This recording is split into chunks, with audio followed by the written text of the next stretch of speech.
Greg, it's awesome to finally connect.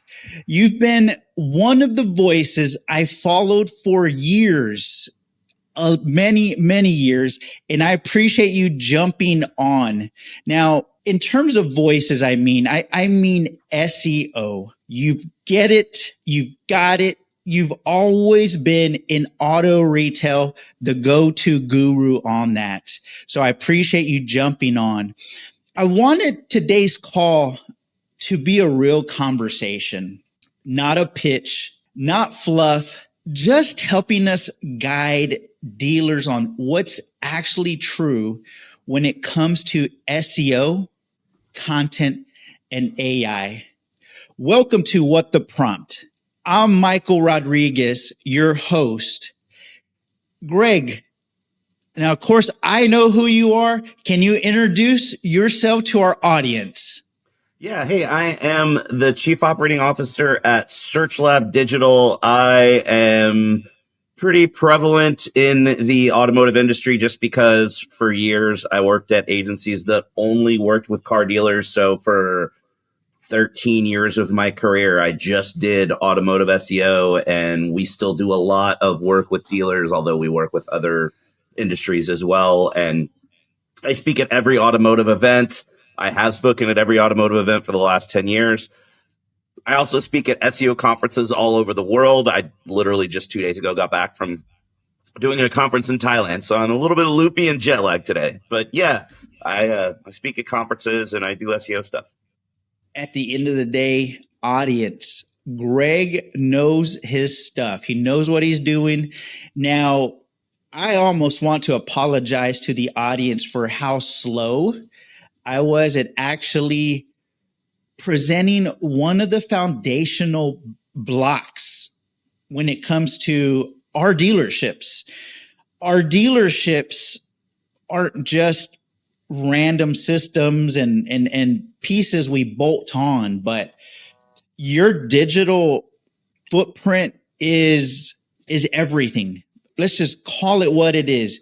Your digital footprint, it's as important as your culture. I mean, because some dealers do treat digital as a random piece that they bolt on. And that's why they don't sell many cars.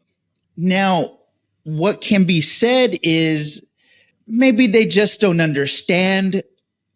After 15 years, it's like the customer who comes to me and gives me the cold shoulder because the last dealer screwed him, right?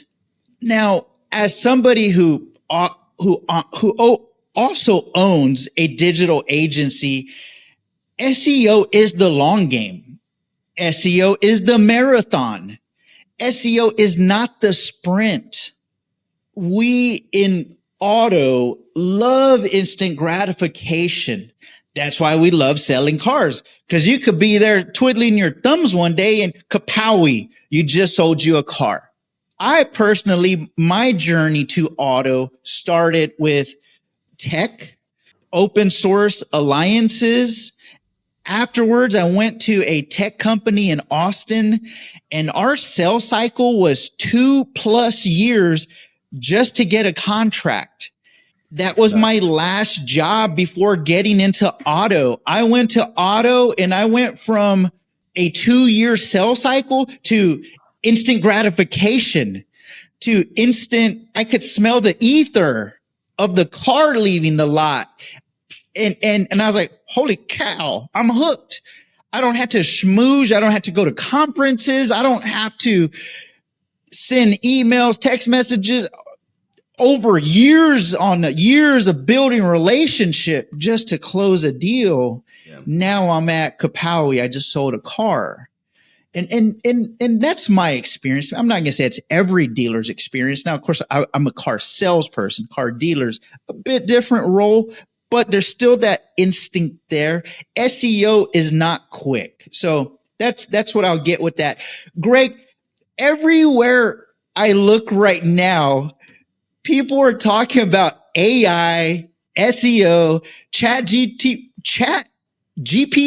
optimization, and AI discovery.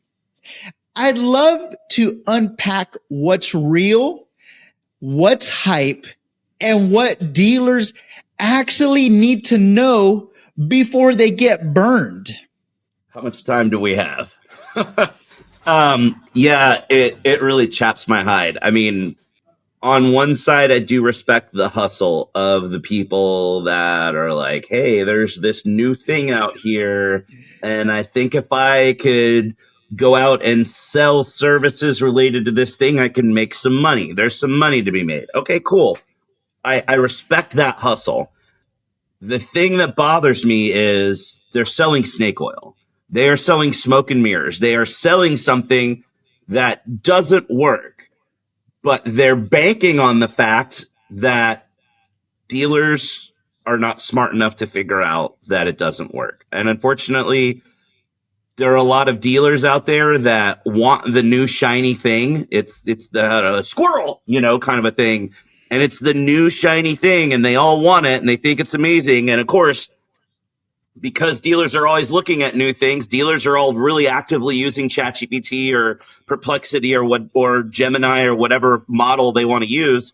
And so they're assuming that customers are doing the same behavior as they are, and that's not true. And so I think at the root, the biggest problem is that the general public at large does not understand that these platforms are not actually AI. They are large language models. They are word prediction programs. They're very advanced and they can kind of sound like people, but they are not AI. They cannot think. They cannot reason. They cannot make decisions. And I think that the LLM companies have done a bit of a disservice in calling everything AI, and everyone hears AI and you just assume it's sci-fi AI computers that can think and talk to you. And that's not the case. It's just a word prediction program and it can't make decisions. So we're starting to see some guardrails get put on. ChatGPT just announced that you can't use it for, you can't be talking about content and advice around medical stuff or financial stuff that, legal stuff that could really make you make a bad decision, because people are out here asking ChatGPT to do their finances for them. I'm like, that's a supremely bad idea. And so I think the root of the problem is that the general public, not just dealerships, are assigning much more intelligence to these platforms than actually exist to these platforms. And so that's the root of the problem. The second big issue is everyone is used to thinking Google and how Google works and how we have been trained to track performance in Google. And they're trying to shift that same level of understanding to these AI platforms. And I'm going to call it AI because it's just easier to say AI than LLM every time. But they're assigning the same metrics, like, oh, let me track visibility like I tracked ranking, or, oh, let me do this to show up better. But Google and AI platforms work completely differently, and there is no apples to apples. And so it is actually impossible to track your visibility in AI. Yet there are people out there in automotive and outside of automotive selling products that say that they can track your visibility in AI. It is literally impossible right now to reliably say, I can get you to show up in AI search results. The smartest people on the planet are trying to figure out how these LLMs work and how you can reliably get the same results. And if the smartest PhDs in the world can't figure it out, how are some automotive vendor guys figuring it out? Like, come on. Yep. And that's really what led me to reach out to you, as somebody who's been an internet manager in stores forever.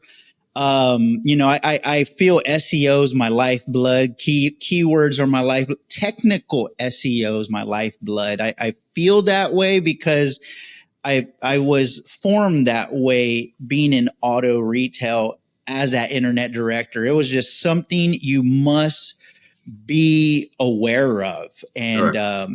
so that's how I gravitated towards your words. And then I started noticing a pattern on LinkedIn.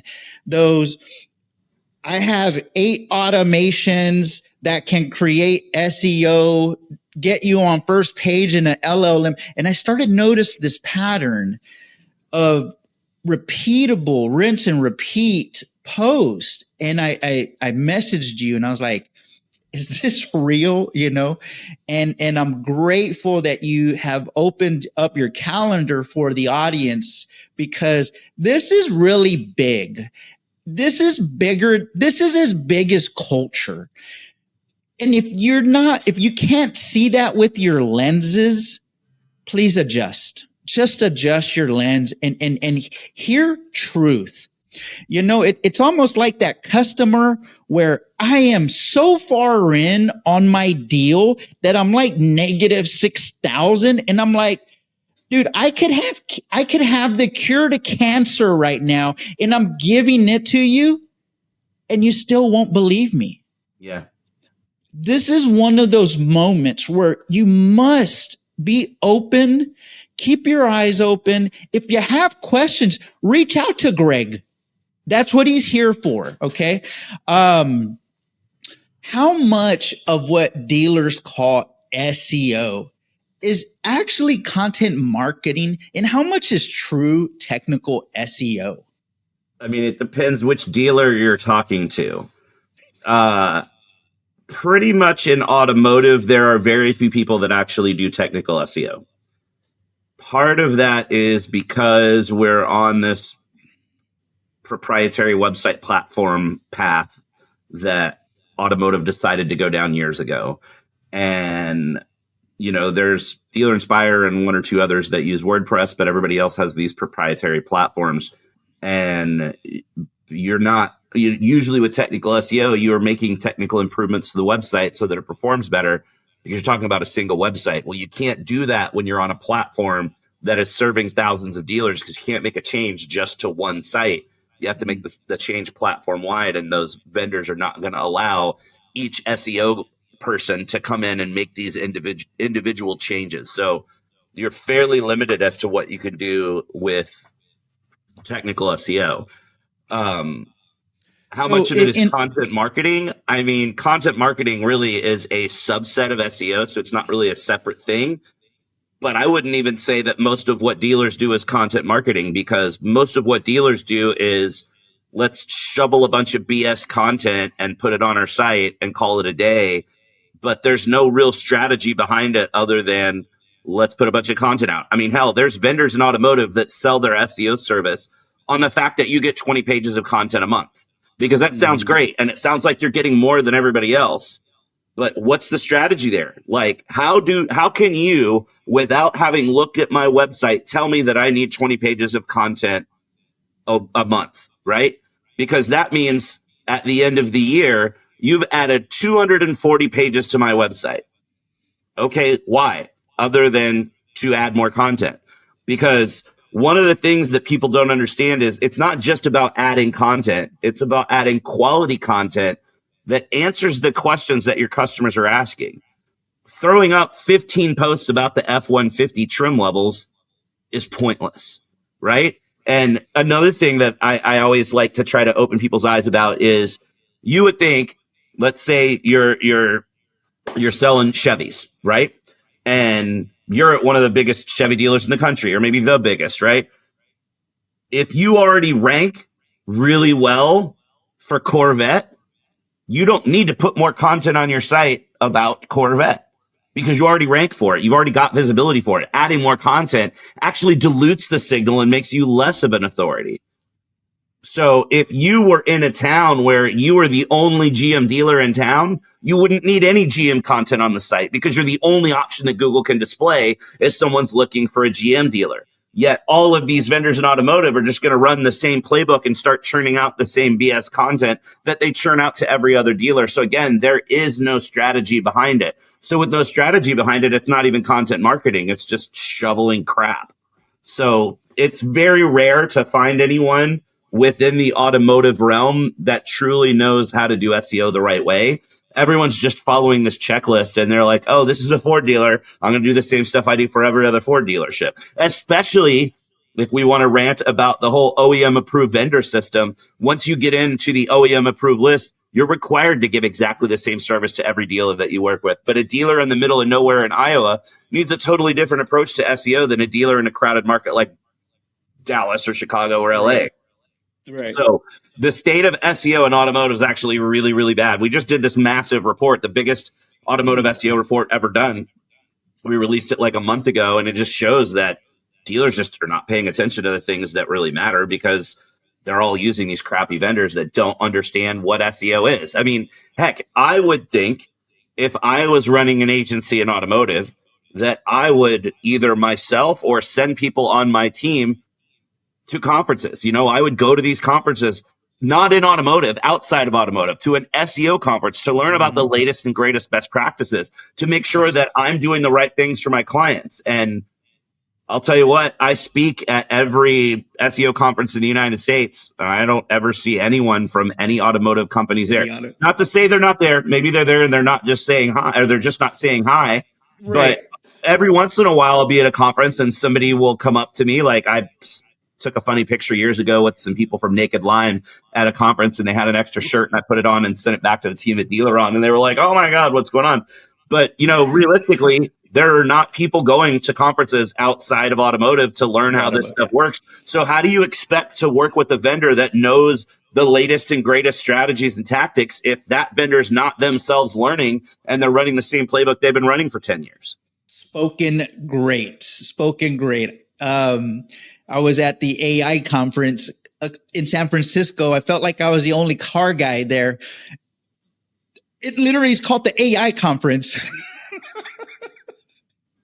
Yeah. I think that's sometimes why the auto world, why we just stay stuck in the same place, is we're not looking outside, and other industries just look at us to come and pick us off. But that's a great story, of course, for the next day.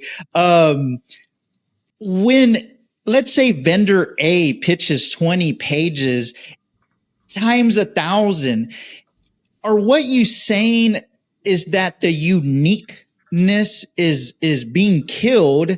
So when, let's say, Google or Bing is looking at the dealer sites, if they all look alike, it actually maybe harms them or doesn't see them as unique. Because I use the word unique on purpose, because I know that's one of the foundations to get found. And that is what the robot's like.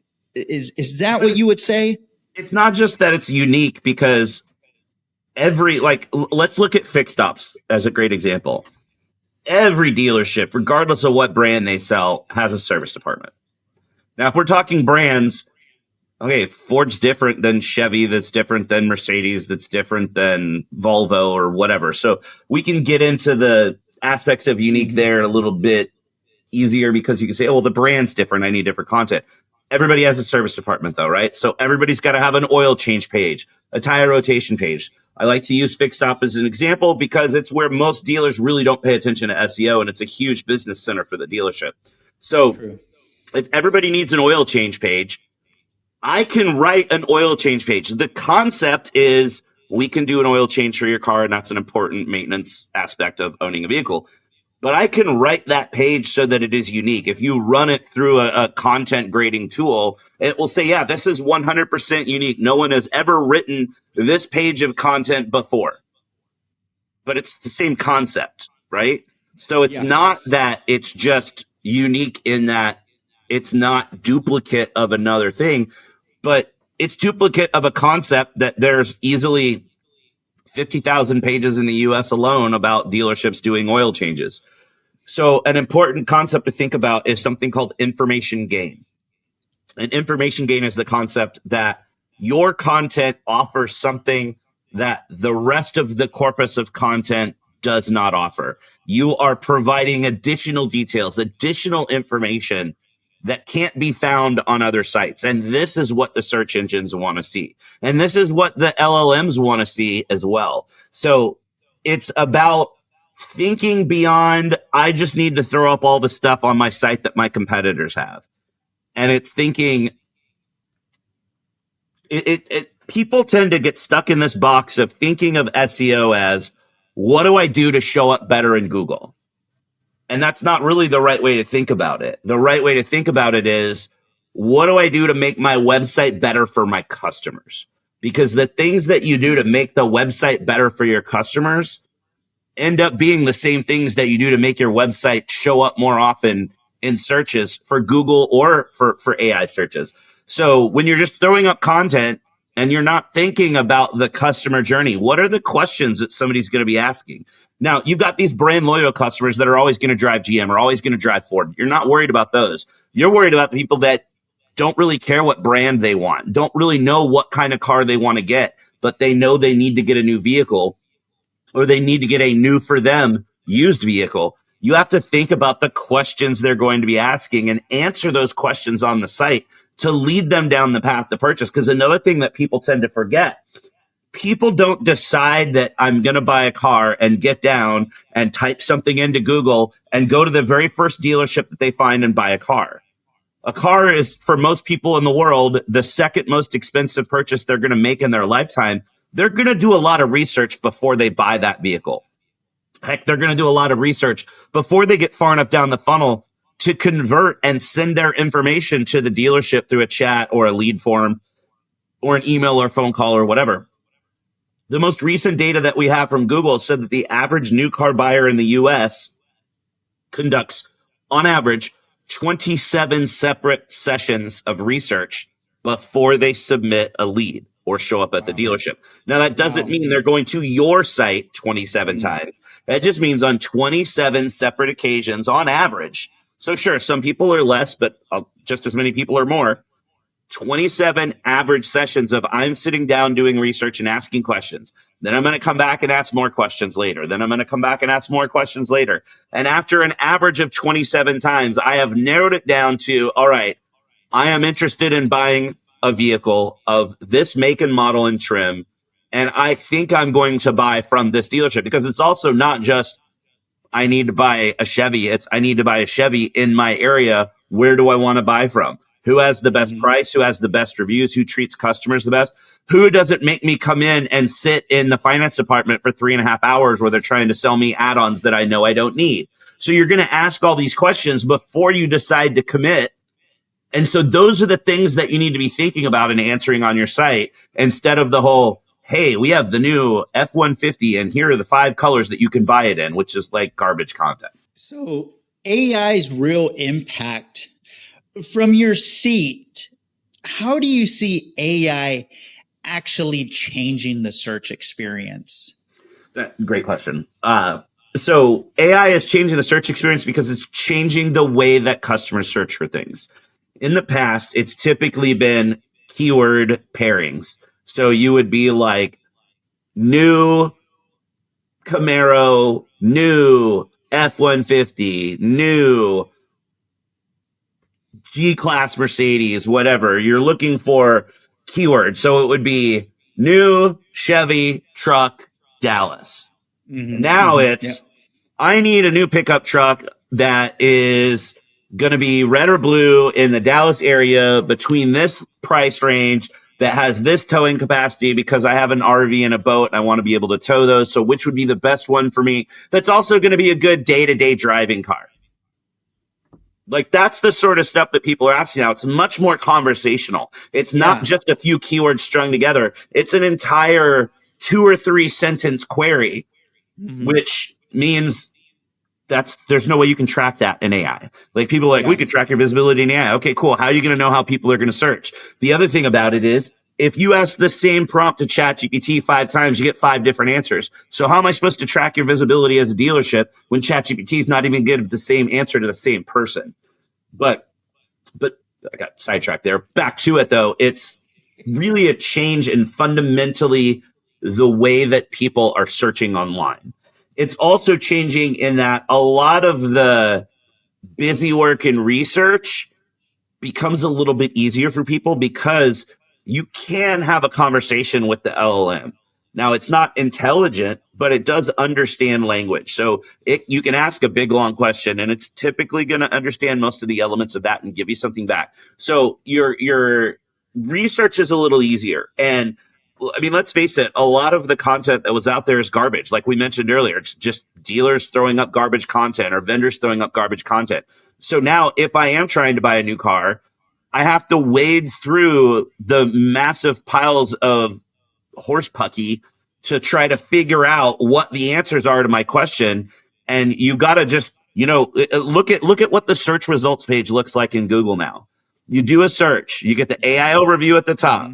Then you get some ads. Then you get a map pack maybe. Then you get people also ask. Then you get more ads. And like the number one organic result that used to be at the top of the page, you got to scroll down once or twice to even see the number one organic result. So you have to scroll through all of this junk. And then when you do get to the organic results, most of that is junk as well. And you're going to keep pogo sticking back to the search results to find a better answer. Now you don't have to do that anymore. You can do a lot of that initial research in AI. And by the time that you are moving over and converting to a Google search, you've got a lot of those initial questions answered. So it's really changing the way that people are searching. Do you think ChatGPT and LLM driven answers will replace Google searches for automotive? Someday, yes. No, I don't think it would really go there if we weren't being forced there. Right.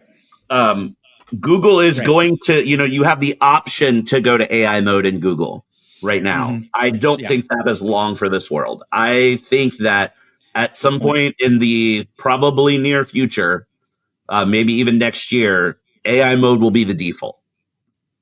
I agree. But I think that's why we're going to see more adoption of it. User behavior wise, especially on these bigger ticket items that require more research, we still see people doing a lot of Google searching. So it's more that the behavior is, I'm going to use the AI platform to do some initial research and ask some questions. But when I really need to go shop for my options, once I've gotten far enough down the funnel, I'm going to switch to Google and go do the searching there. So it's the LLM is used for basic information. And then you switch over to Google and do your purchase intent searching on Google. I still think that behavior is going to last for quite a while. Obviously, we are of a generation where we grew up using traditional Google and now AI is the new thing. But the younger generation coming up is just introduced to AI and growing up with it. And the AI is going to get better and better and faster and faster. And we eventually will get actual AI. I think at that point, once that generation ages up, then I think things really change. But it's not like things are going to change tomorrow. I mean, we're talking years away for the younger people to age up into purchase age. And it's a different world. But hey, by that time, we probably have robots everywhere and none of us have to work. And we're all just getting universal basic income. But that's a whole different podcast. I think, though, like for now, I think another thing that people need to understand is you see all of this news about how AI is taking over search. But part of that is because a lot of the things that you had to search for, you didn't really want to search for. Like the kind of running joke for years in SEO has been recipe SEO, like for food bloggers and things. I want a recipe for apple pie. I don't want to read a 1,500 word story about how your grandma immigrated over from Europe and brought this special recipe with her. And it took her back to the old world. And it was made only at special, like all this crap. I just want the damn recipe, right? Ooh. So now I can just go to AI and go, give me a recipe. And it's going to give me a recipe. And I don't have to read all the crap. And you've got all of this just informational intent. Like I am not purchasing a car. Like, trim level, great example. What are the trim levels of the 2025 F-150? I don't need to go to a website to see that. And people are pissed. They're like, oh, well, AI is taking all our clicks away. Okay, did you really need that click in the first place, though? Like, does someone need to go to your website to see what the trim levels are on a particular model? No. They could go to the OEM or they could just get the answer in the search results and continue down their path, right? Or what's the towing capacity? of a Silverado. Like, okay, who cares? I don't need to go to the website to see that. So I those like it. Yeah. things, the informational stuff, let the AI handle that stuff. Mhm. And when it gets to purchase intent stuff, that's what you focus on the website. Boom. That it's even doing the heavy lifting before they get to the store. So Google is weeding out the tire kickers for us. Then they get to the website to buy. I Yeah, mean, exactly. that's pretty much what I heard. It's a two-part question because I'm not sure what Google's SGE is. You and I spoke about it last time, but let's talk to our audience. Number one, what is Google's SGE, and what are you seeing right now with Google's SGE and how it's affecting local SEO for dealerships? So SGE is basically the old terminology for the AI overviews that are appearing in search results now. So it's just an AI overlay at the top of the search results that will give you an AI summary of the answer to your question. Uh, and what was part two? How is it affecting local SEO for dealerships? Sorry, jet lag's killing me right now. All good. So the thing is, AI hasn't really cracked local searches yet. AI, as we all know, hallucinates, and it really hallucinates when it comes to local searches. And the problem is when you're doing a local search, you need information about something near to your physical location. That is real world location and proximity data. The AI cannot figure that out. The AI platforms are not going to create their own AI powered map of the world. That is far too large of a task and far too prone to error at this point of the evolution of these LLMs. So what are they going to do? They're going to do a process called grounding. So Okay. the LLMs have training data that they were trained on that they can give their answers to, but that training data is going to end on a certain date and only include a certain amount of information. So if you're asking a question that is not included in that training data, they're going to do what's called a grounded search, which means it's going to go out and then perform a search on Google and get the results from Google, which means SEO is still important SEO. because how you Yep. rank on Google is going to affect how you show up in the AI platforms, because the AI platforms don't just know things. They have to get the information from somewhere. So they're going to go get it off of the internet. And so it hasn't really cracked local yet. And so when you see these map packs in AI search results, they're just pulling stuff straight from Google. So it hasn't really had as much of an effect on local yet, other than cutting out some of that early funnel research bit, but it's really not affecting it. And again, like I said earlier, you know, I've talked to dealers that they don't even use Google anymore and they use ChatGPT for everything, which I think stems more from, hey, it's this cool new thing and it is kind of cool how it works, but I don't think they've realized yet that it's not really accurate for everything and it's not the best solution, but they make the assumption that all of their customers are doing the same thing. And there is a ridiculous amount of research out there that shows that the use of all LLMs is only about 5% of the search volume that happens on a daily basis, which means 95% of the people coming to your dealership to buy from you are still coming because of Google searches, not AI or LLM searches. Another way to look at it, at most, 1 of 20 people that come to you will have found you on ChatGPT or Perplexity or Gemini or some other AI platform. But that is at most, because all of this research that's showing this 4 to 5% adoption rate, that's for all uses of LLMs, not just search. So that's make me a picture and make me look like an action figure. That is give me a recipe. That is I am going on a trip, give me an itinerary for this trip. So it is information generation, not pure. It's 95% of people searching on Google and 5% of people searching on LLMs.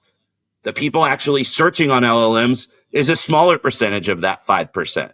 So maybe 1 to 2%, who knows? But the vast majority of what people are doing on LLMs is generating things, not searching for answers.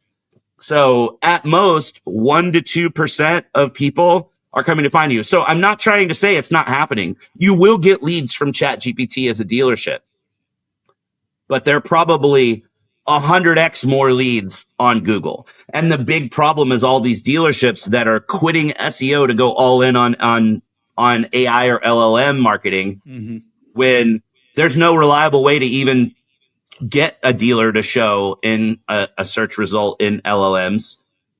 And you're giving up the 95 to 98% of people that would still be finding you on Google to try to go for this small percentage of people over here. I heard the other day through the grapevine about a vendor that was pitching a dealer promising a minimum of 500 leads a month from ChatGPT. Wow. Which again is one of those things of, like I said earlier, how can a vendor tell you we're going to give you 20 pages a month without knowing anything about your dealership, right? You're telling this dealer, I'm going to give you, if you work with us, we're going to get you a minimum of 500 leads a month off of ChatGPT. Okay, let's do the math on that. And let's be creative with our math, because we just did the whole 5% of worldwide search volume, right? Right. Let's just assume that it is parity. It's 5% of search, not 5% generation, and it's a small percent of search, just to make the math easy. That means 5% of your traffic is using any LLM, not just ChatGPT, but let's say it's 5% is ChatGPT. That means you multiply that number by 20, and that's the total amount of search volume you're going to have. So if they're telling you, God, I can't even do that math in my head. 20 times 500 is what? 100,000. No, 10,000. That means you're getting 10,000 leads a month to your dealership. Like, I don't know a dealership in the world that gets 10,000 leads a month, right? Yet they're coming and just spewing these numbers, because if I walked into the front door of a dealership, being the guy that I am, not like, oh my God, I'm awesome, but like most dealers know that I know about SEO. They see me speak at conferences, or they see me on webinars. They've heard me on podcasts like this. If I walked into a dealership, or I'm at NADA in the spring and I'm telling people, man, you work with us, SearchLab's going to get you 500 leads from ChatGPT. That's insane to me. Like, that dealership probably doesn't get 500 leads a month, period. Yet now they think they're going to magically get 500 more because they're going to work with this guy and be on ChatGPT. Like, the snake oil is ridiculous, but dealers are eating this stuff up. Yeah. And once again, that's why we're having this conversation, is that so we can clear the air. Most of our audience is made up of operators, not marketers. How can we simplify SEO so that GMs, GSMs, and dealer principals actually get it? So the important thing is to understand the difference between strategy and tactics. Most people use strategy and tactics as basically the same word. They just kind of swap them out and say whichever, or maybe they have one that they prefer. But there's a really important difference. Strategy is the direction that you're going, and tactics are the individual steps that you take to get to that destination. Got it. When you're talking about SEO, it's not just about the tactics, the how many pages you get a month, how many social media posts or whatever. It's not the how much of this you're going to get. It's the underlying strategy behind it. So if you're working with a vendor or you're interviewing new vendor partners, ask them what their strategies are. And you're going to find pretty quickly that most of them are going to pitch you on tactics, not on strategy. And again, a dealership in a really crowded market like Dallas needs a different approach than a dealership in the middle of nowhere in Iowa that doesn't have a competing same brand selling dealership for 50 miles in any direction. You need vastly different setups there. You also need to make sure that your vendor partner is aligning with your business goals. At SearchLab, we customize everything that we do. We have dealerships within the same dealership group where we're doing vastly different things from one store to another because each store has different business goals. Some stores, they dominate their market for new car sales, but they want to increase used car sales. So that's where you should concentrate. We have some stores that we've worked with in the past that they really struggle with vehicle acquisition. So they want to structure everything around letting people know that we'll buy your car even if you don't buy one from us. Like, make us the source of the place that you sell your car to instead of CarMax or whatever crappy place you're going to. We have other dealers that are like, look, we are totally cool on the sales side of things. We need help with fixed stops. So cool, we can do that. We've even had dealers we've worked with in the past that are like, look, we're really struggling to hire service techs. Can you do some SEO around employment here and training for service techs and what kind of job and career you can have there? Yeah, sure, we can do that. Most vendors wouldn't. Most vendors are like, here's the playbook. This is what you get. I don't want to talk to you about your business goals because they don't care about your business goals. They're just there to deliver this service that they deliver to everyone else. So ultimately, realize as a dealer operator, you're not hiring someone to do SEO to get you to rank better or to get you to show up in AI. You're not hiring someone to get you more traffic. You're hiring someone to get you more conversions. So you have to get away from these vanity metrics of like, look how many people liked my Facebook post. All right, cool. I don't care if 100,000 people liked your Facebook post, or I don't care if your one blog post generated 35,000 visits last month. Did it get you any conversions? Right. That's what matters. Yep. Because ranking doesn't pay the bills. Ranking doesn't sell cars. And like you said earlier, you said something about how ChatGPT is getting rid of all the tire kickers and you're just getting the qualified leads. That's the way you should be thinking about SEO. You should be creating content and creating an awesome experience on your website that lets people kick the tires on your site, but the people that contact you are the people that are really interested. If you're getting a bunch of crappy leads, you don't have good SEO. You should be getting supremely awesome leads. The other thing is SEO makes everything else work better as well. Your PPC is going to convert higher and cost you less money. Your social media marketing is going to work better because they're going to have a better site to land on when they click through from whatever ads you're running or whatever organic posts that you're doing. But let's face it, nobody's doing anything with organic because social media is pay to play at this point in time. But you have to really, you don't even have to understand how SEO works. Just ask the questions. What are you going to do different for me than what you do for the other dealers that you work with? That's a really great question to ask. Yeah.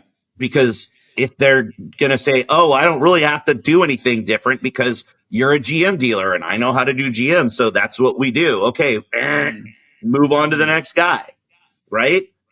Even better if you're going to have a conversation with a vendor partner, and before that conversation, they've already taken a look at your website and they can talk to you about the things that they found on your website that need to be improved and why those things need to be improved.